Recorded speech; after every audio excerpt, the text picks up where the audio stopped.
بسم الله الرحمن الرحيم. الفاتحة لحضرة النبي المصطفى رسول الله صلى الله عليه وسلم وعلى آله وأصحابه وذريته ورسوله وقلوب سعود الله لهم الفاتحة.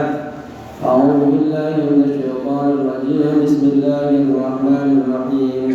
الحمد لله رب العالمين الرحمن الرحيم مالك يوم الدين. إياك نعبد وإياك نستعين. اهدنا الصراط المستقيم صراط الذين أنعمت عليهم غير المغضوب عليهم ولا الضالين. آمين.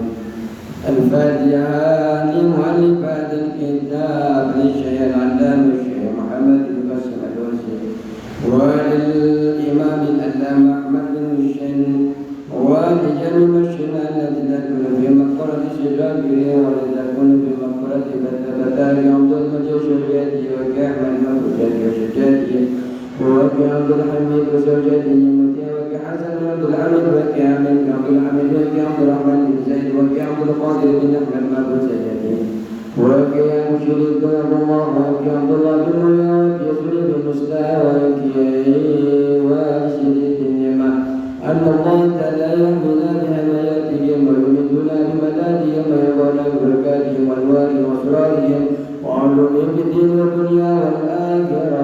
الفاتحة. أعوذ بالله من الشيطان الرجيم. بسم الله الرحمن الرحيم. الحمد لله رب العالمين الرحمن الرحيم مالك يوم الدين.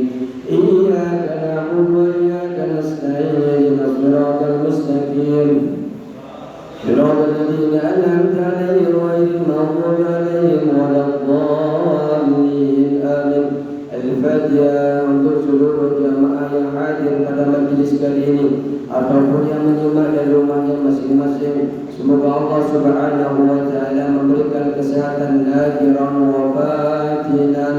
Allah jaga keluarganya, Allah jadikan keluarganya sakinah mawaddah warahmah. Allah jaga kehidupannya selalu taat kepada Allah dan Rasulnya, dan semoga hajat-hajatnya, cita-citanya Allah kabulkan. Semoga permasalahan di dalam keluarganya, permasalahan di dalam usahanya, permasalahan di dalam kehidupannya, permasalahan dunia, permasalahan akhirat dan permasalahan agamanya, semoga Allah diberikan jalan keluar. Allah lunaskan segala tanggungan hutang-hutangnya, dan semoga Allah Subhanahu wa taala keluarganya dijadikan anak-anak dan istri yang saleh dan salihah yang selalu bertakwa kepada Allah dan Rasulnya. Dan semua yang kita pelajari di dalam kajian ini semoga Allah berkahi, Allah redai, dan Allah tunjukkan kepada pemahaman yang sesuai yang diridainya. Dan semoga kita semua Allah cabut nyawa kita, tutup nyawa kita dalam keadaan husnul khatimah. Bijazatin Abdul Qadir Jailani radhiyallahu anhum. Al-Fatihah. A'udzu billahi minasyaitonir rajim. Bismillahirrahmanirrahim. Alhamdulillahi rabbil alamin arrahmanir rahim maliki yaumiddin. Iyyaka na'budu wa iyyaka nasta'in. Ihdinas siratal mustaqim siratal ladzina an'amta 'alaihim ghairil maghdubi 'alaihim waladdallin. Amin. Assalamualaikum warahmatullahi ta'ala wabarakatuh. Bismillahirrahmanirrahim. Alhamdulillahi rabbil alamin. Wassalatu wassalamu ala asyrafil anbiya'i wal mursalin Sayyidina wa habibina wa syafi'ina wa maulana Muhammadin wa ala alihi wa sahbihi ajma'in. Rabbana la ilma lana illa ma 'allamtana innaka 'antal 'alimul hakim. Rabbi shrah li sadri wa yassir li amri wahlul 'uqdatam min lisani yafqahu qawli. Amin ya rabbal alamin. Yang kami hormati para bapak yang dirahmati Allah Subhanahu wa taala. Alhamdulillah kita berjumpa kembali di dalam kajian rutinitas kita, Pak. Semoga hadirnya kita semua di majlis ini sebagai wasilah diampuni dosa-dosa kita. Amin ya rabbal alamin. Bismillahirrahmanirrahim. Kita akan melanjutkan pelajaran tentang kitab Ahkamil Haji. Ini adalah pertemuan kita yang berapa? Ketiga kalinya.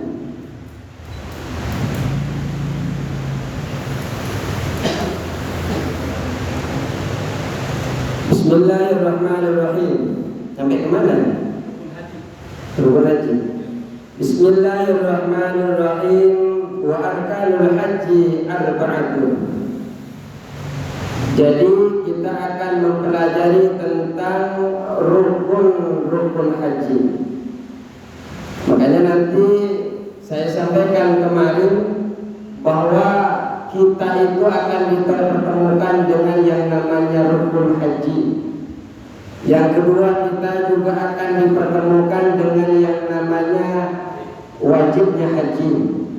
Yang ketiga, kita juga akan dipertemukan dengan sunnah-sunnahnya haji. Apa bedanya? Beda. Rukun dan wajib di dalam haji ini berbeda. Beda dengan di dalam sholat. Kebanyakan kalau rukun dan fardu dan wajib itu sama di dalam ibadah selain haji. Tapi kalau di dalam haji berbeda. Rukun kalau tidak dikerjakan tidak sah ibadah hajinya. Tapi kalau wajib haji ditinggalkan bisa sah, tapi harus mengganti, ditutupi kekurangan yang tidak kita kerjakan itu dengan cara seperti itu. Dan ternyata rukun haji itu ada 4. Walaupun di dalam kitab lain ada yang mengatakan sittatun,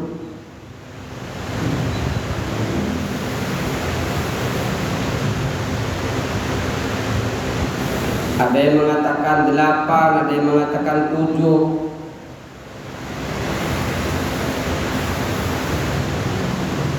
Ada yang mengatakan 4. Kalau di dalam kitab kita ada berapa? Ada 4. Yang pertama adalah al-ikhramu ma'an niyati. Yang pertama adalah ikhram beserta dengan niat. Jadi ikhram itu Pak adalah permulaan kita mau masuk haji, itu ikhram. Sebenarnya sama aja dengan kita ketika kita itu mau sholat. Di dalam sholat itu kan ada namanya takbiratul ihram. Di dalam takbiratul ihram itu ketika kita sudah masuk sholat ada namanya takbiratul ihram. Perkara-perkara yang halal, makan halal, minum halal, tapi ketika masuk ke dalam sholat haram. Kalau kita paksa batal. Begitu juga di dalam di dalam haji ada ketika kita sudah masuk ihram, maka perkara-perkara yang asalnya halal kita lakukan nanti kita akan haram untuk kita lakukan. Jadi ini adalah di bab belakang. Sesuatu perkara yang haram kita dilakukan itu ada beberapa perkara. Nanti ada di belakang penjelasannya.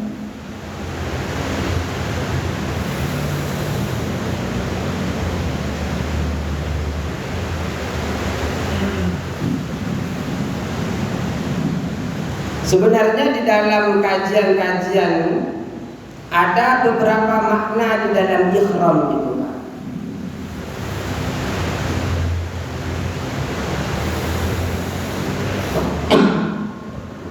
Karena sebenarnya Pak, di dalam haji itu tidak ada sedikit pun dari perilaku haji yang Allah wajibkan, yang Allah sunnahkan itu kecuali ada hikmah di dalamnya. Kecuali ada hikmah. Artinya tidak akan sia-sia, Pak. Di antaranya kalau kita ihram itu kan biasanya dikaitkan dengan pakaian ihram. Tahu pakaian ihram? Pak putih itu. Yang putih yang pakai selendang ya. Itu adalah kebiasaan manusia yang mendatangi manusia lain biasanya berpakaian dengan berbangga-bangga, ya kan? Sedangkan ketika menghadap kepada Allah, malah kita dilarang untuk berpakaian, malah tidak boleh yang berjahit. Tidak sah malah kalau pakai pakaian yang berjahit. Tapi kalau kita mau ketemu presiden, mau ketemu dengan, jangankan presiden, mau ketemu Pak Lurah, pakaian cari yang paling bagus di lemari kita, ya, yang paling membanggakan. Tapi ketika bertemu dengan Allah, kebiasaan-kebiasaan manusia itu sirna. Jadi kita tidak bawa apa-apa, hanya bawa kain putih itu.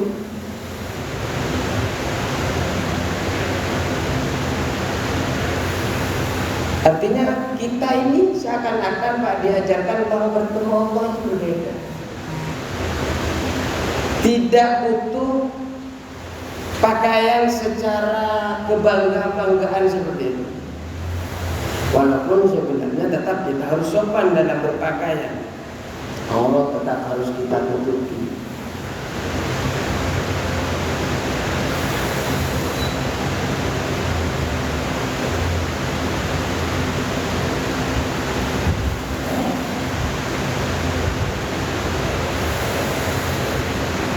Kedua, artinya yang pertama ini kita kan berbeda antara menghadap ke Allah dan menghadap ke manusia.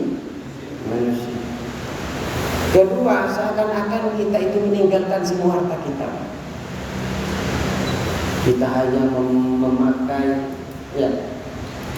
Malah kalau sudah ihram tidak boleh pakai minyak wangi, ya, pakai sabun tidak boleh.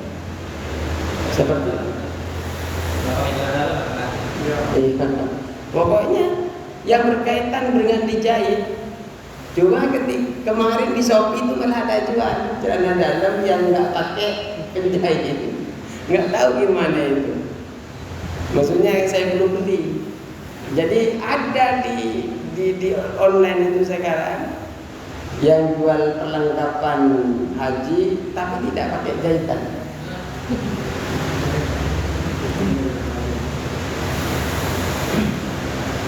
Baik. Jadi dalam ihram itu Pak, niyatut dukhuli fil haji, niat masuk ke dalam ibadah haji.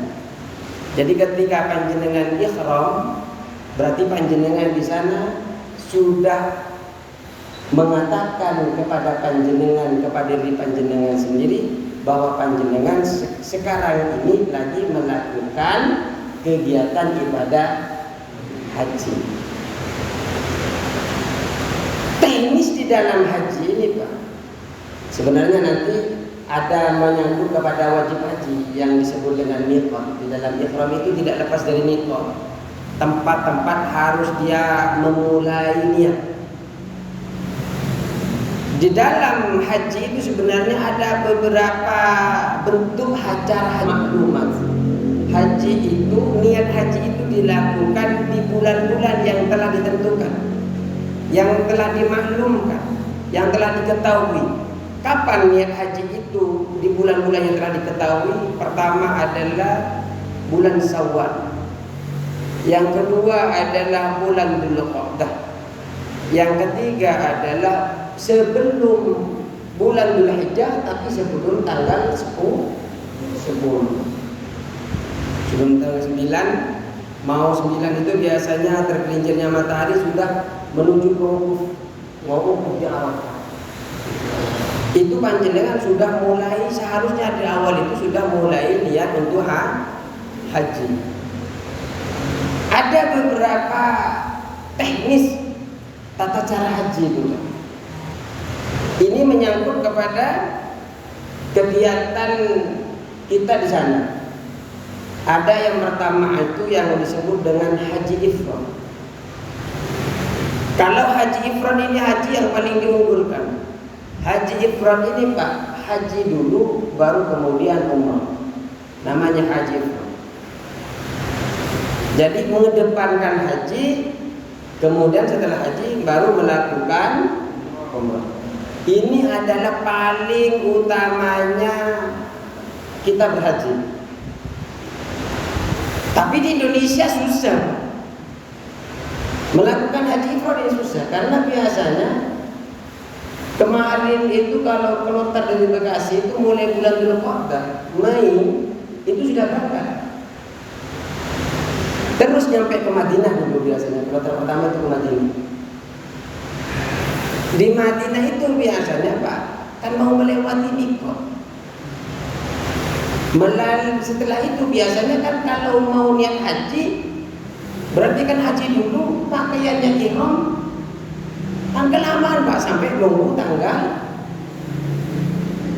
10. Tanggal 9 Dzulhijjah sampai tanggal 10 Dzulhijjah itu kan kejauhan, maksudnya nunggunya. Mulai tanggal 14 sudah niat. Karena harus anak-anak nanti ini kan rukun haji pertama ihram, kemudian wukuf di Arafah. Sedangkan wukuf di Arafah itu tanggal 9, tergelincirnya tanggal 9 sampai ke tanggal 10 Dzulhijjah. Sedangkan nyampe ke sana baru Mei kemarin Pak, mungkin tanggal 1, ada yang sudah berangkat tanggal 2 baru dikasih kan, 1 bulan sebelumnya, ya setengah bulan, 1 bulan sebelumnya. Jadi kebanyakan tidak menggunakan ifrad. Nah, apa yang digunakan biasanya? Tamattu, haji tamattu. Haji tamattu ini mengedepankan umroh dulu, baru haji. Jadi beliau biasanya kan ziarah ke Mekah, ke Madinah dulu. Setelah dari Madinah, beliau naik kereta, ada yang naik bis, baru ke Mekah. Biasanya ke Mekah itu mereka sudah berpakaian, Pak. Tapi niatnya bukan niat untuk melaksanakan ibadah haji, tapi niatnya adalah melakukan umroh. Ini Pak, yang jadi masalah karena ternyata beliau itu melaksanakan umroh dulu di bulan-bulan haji. Bisa dipahami? Sedangkan bulan haji itu telah kita ketahui, bulan apa saja bulan haji? Bulan Syawal, bulan Dzulqa'dah, dan bulan Dzulhijjah. Artinya panjenengan niat di situ boleh mandi haji itu sudah. Boleh mandi, maksudnya nanti ketika ihram itu boleh. Tapi nanti ada beberapa larangan ketika sudah memulai niat haji. Tidak boleh bersenggama dengan istrinya, tidak boleh bermesra-mesraan. Angkat bersenggama. Bermesra-mesraan dengan sahabat saja tidak boleh. Sehingga di Indonesia itu tamattu. Tamattu itu apa ya? Bersenang-senang, ngambil kenyamanan. Makanya Pak Haji dulu, haji tamattu. Tamattu. Kenapa? Ya susah Pak. Dari Mei sampai bulan haji Juni tanggal berapa ini? Sampai harus pakai ihram, nggak boleh bergauli, nggak boleh apa-apa. Kelamaan nunggu. Ya kalau sabar nggak apa-apa Pak. Tidak boleh nyamuk bisa nagigin, nggak boleh dipukul mati ya. Rumput biasanya kan iseng Pak, nggak tahu ada rumput apa nggak, tahu-tahu diambil. Wah itu ada hukumnya Pak. Tahu-tahu bertengkar sama orang, wah ada hukumnya.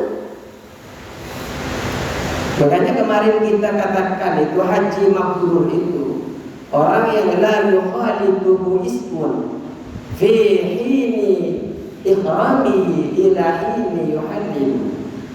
Jadi orang yang disebut dengan haji mabrur, orang yang tidak mencampuri dosa di dalam ibadahnya mulai dari ihram sampai dia tahallul.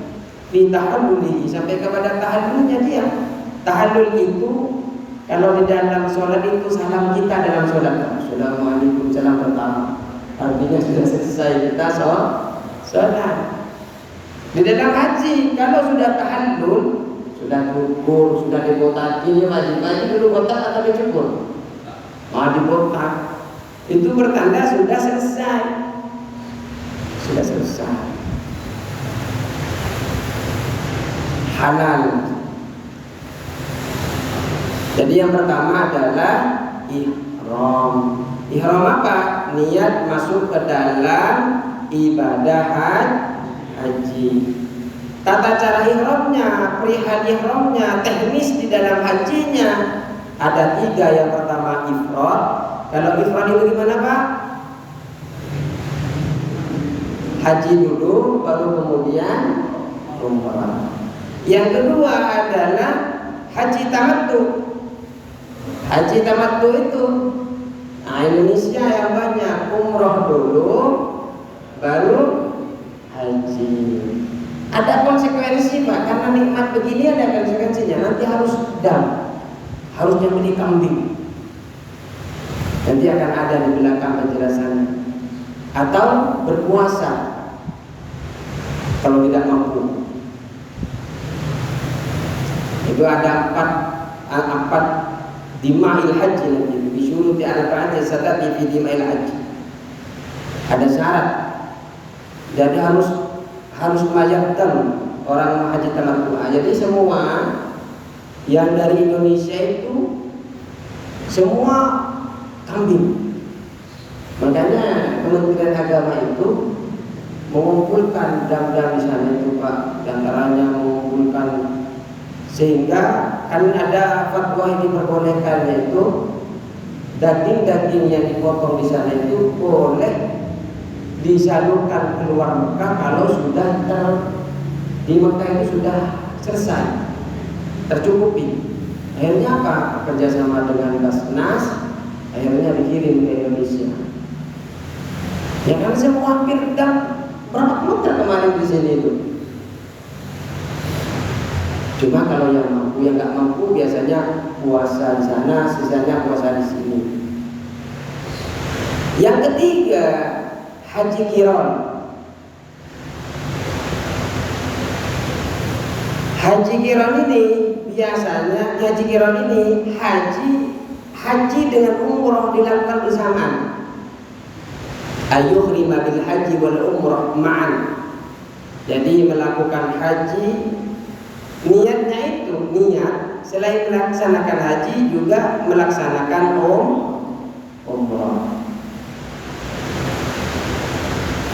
Dan di dalam niat haji itu Pak, yang wajib itu dengan hatinya niatnya. Perkara dengan lisannya itu sunnah. Makanya dia niat dengan hatinya, wa yaqulu bi lisani sirran. Maka kemudian dia niat dengan hatinya dan juga mengucapkan dengan pelan saja. Bagaimana? Nawaitul hajja wa ahramtu bihi lillahi ta'ala labbaik Allahumma bihajjah. Ini kalau niat ingin berhaji. Saya niat haji dan ihram karena Allah Ta'ala labbaik Allahumma bihajjah. Saya datang menerima panggilanmu ya Allah untuk melaksanakan haji. Kalau sudah niat haji dulu, makanya Pak, nanti itu di belakang ada yang namanya wajibnya haji itu, ada yang namanya miqat. Kalau dari Yaman miqatnya di mana? Kalau dari arah timur miqatnya di mana? Namanya Datul ada yang namanya Yelamlam, ada nanti itu kita akan belajar itu titik-titik kita untuk melakukan niat ihram. Ada yang niatnya itu dilakukan di atas pesawat, ada yang dilakukan di atas kereta dan semacamnya di metode-metode sekarang.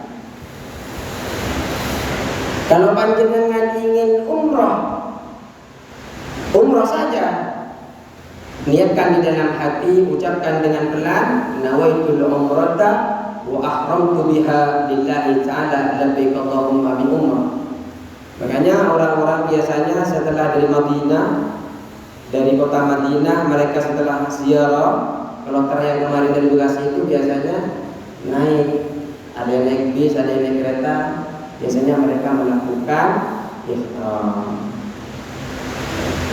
Tapi ihramnya niatnya umroh. Nanti harus balik lagi, Pak.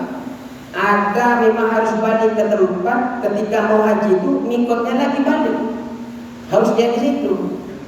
Kalau nggak ke situ harus datang lagi karena meninggalkan wajibnya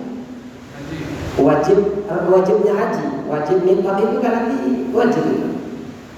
Mikot ihram dalam mikot itu. Nanti mikot itu ada mikot zamani, ada mikot makani. Kalau zamani sudah jelas tadi kita sebutkan, mulai bulan Syawal, Dzulqa'dah, Dzulhijjah, 10 awal daripada Dzulhijjah. Kalau ingin melaksanakan umrah dan haji bersamaan, nawaitul hajja wal umrata wa ahramtu bihima lillahi ta'ala labbaik Allahumma bihajjatin wa umrah. Jadi niat saya haji dan umrah, niat saya haji beserta umrah, dan saya ingin ihram dengan keduanya karena Allah Ta'ala labbaik Allahumma bihajjatin wa umratin. Ini berarti kalau haji bersama dengan umrah nama haji apa? Kalau hajinya haji duluan kemudian umrahnya belakangan, ihram. Kalau umrah duluan haji belakangan, tamattu. Orang Indonesia ini kan nggak mau susah. Jadi dia itu umrah dulu, pulang ke hotel, ya senang-senang dulu sama keluarga, jalan-jalan dulu. Habis itu setelah waktunya haji, mereka siap-siap barulah haji.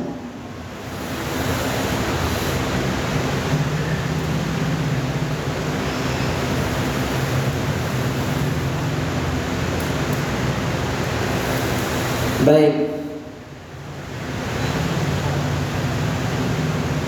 Sebenarnya ada beberapa perkara, Pak, yang bisa kita lakukan ketika kita memasuki ihram.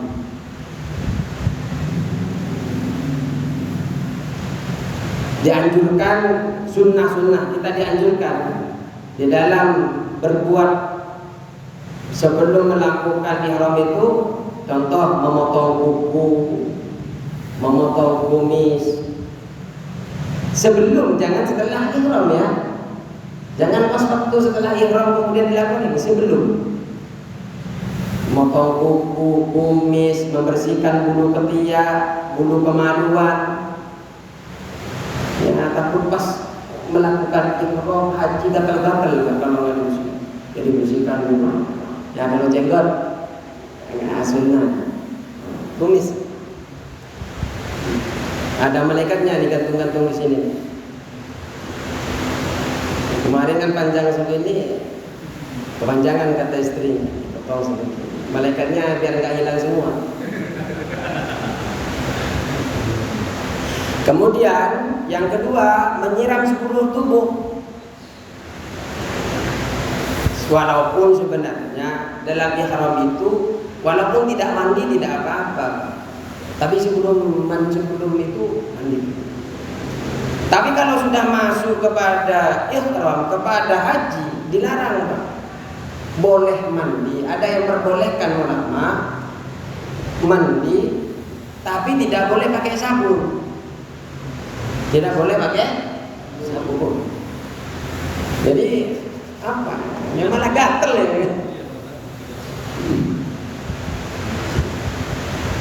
Cuma ini berbeda-beda ulama.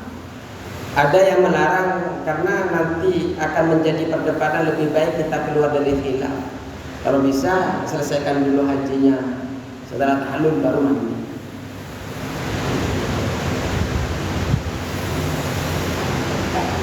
Terus laki-laki ketika mau ihram, lepaskan dulu pakaian yang berbau dengan